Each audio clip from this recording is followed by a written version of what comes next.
Pourquoi Sékou Touré est décédé aux États-Unis alors qu'il passait sa vie à dénoncer l'Occident?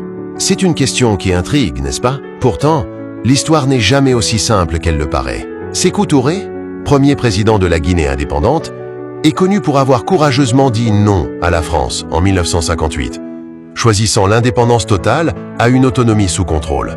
Nous disons de façon publique que nous préférons la liberté dans la pauvreté à l'opulence dans l'esclavage. Cette audace l'a rapproché du bloc socialiste. Mais attention, il n'était pas anti-occidental par principe. En réalité, Touré était pragmatique. Il prônait surtout le non-alignement et acceptait volontiers la coopération avec tous les pays respectant la souveraineté de la Guinée. Dès 1959, il se rend officiellement aux États-Unis, où il rencontre le président Eisenhower, puis John F. Kennedy, avec lequel il partage même une certaine vision progressiste de l'Afrique.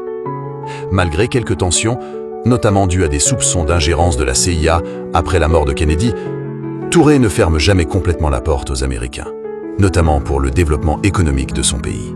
Dans les années 1970, face aux difficultés internes, Sékou Touré assouplit même sa politique socialiste et cherche ouvertement à attirer des investissements occidentaux. Il signe notamment un accord avec la compagnie américaine Hervey Aluminium pour l'exploitation de la bauxite guinéenne et normalise ses relations avec la France de Giscard d'Estaing en 1975, mettant fin à près de 2 décennies de tensions.